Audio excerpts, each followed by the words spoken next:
on a un homme qui s'appelle Tristan Harris, qui était au cadre chez Google, qui a fini par quitter Google en raison de la question des algorithmes mis en place justement par ces réseaux, et qui nous avait expliqué que, la version chinoise de TikTok, donc la version domestique, on va dire, du réseau social, d'abord, quand vous avez moins de 14 ans, elle est limitée à 40 minutes par jour. Ensuite, 40 minutes. Par ailleurs, le réseau est inaccessible entre 22h et 6h du matin.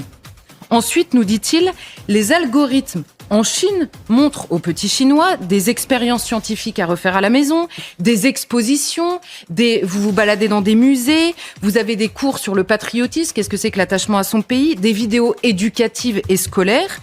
Et ailleurs dans le monde, c'est pas du tout les mêmes algorithmes qui jouent. Or, nous dit-il, vous avez eu une étude qui a été faite sur des adolescents exposés à TikTok, version chinoise, et exposés à TikTok, alors c'était aux États-Unis, mais version ailleurs dans le monde, on va dire. Et au terme d'une année passée sur TikTok, les enfants en Chine, quand on leur disait quelle est la carrière dont vous rêvez, répondaient majoritairement astronaute. Et aux États-Unis, ils répondaient quoi? Influenceurs sur les réseaux sociaux. Et donc cet homme nous dit, imaginez les deux sociétés que vous préparez avec ces différents algorithmes qui jouent sur la mentalité des enfants. Et quand la question avait été posée à un officier chinois de dire pourquoi est-ce que vous limitez en Chine l'accès pour les mineurs à ce réseau social, il avait tout simplement répondu, ouvrez les guillemets, ces enfants sont l'avenir de la nation. Merci.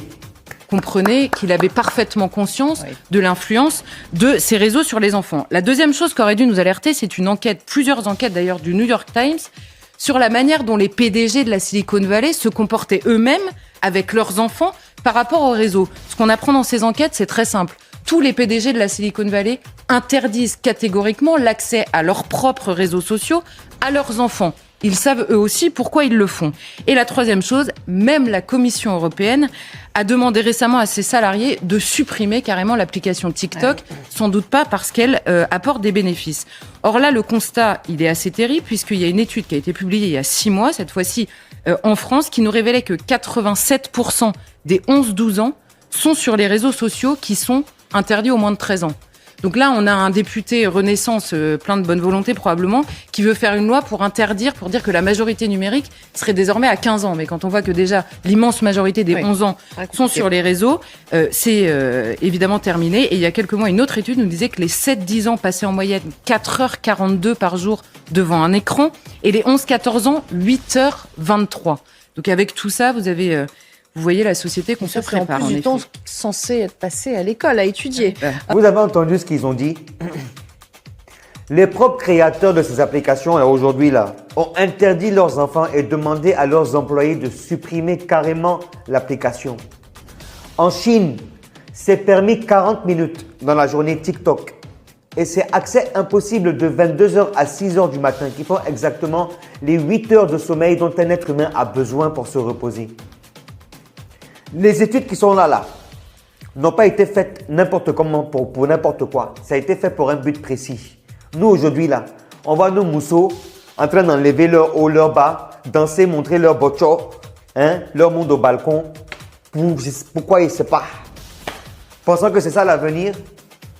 Vous avez vu un peu la différence entre ces pays qui sont développés, qui ont eux-mêmes créé ces applications-là, et puis nous qui sommes là en train d'utiliser. C'est-à-dire, on est allé dans l'exagération. On ne veut plus même aller à l'école. C'est TikTok. On ne veut plus aller à l'école, c'est devenu influenceur. C'est ça, non? Réécoutez bien ce qui a été dit dans cette vidéo-là. Vous allez comprendre comment est-ce que c'est dangereux ce qui se passe aujourd'hui.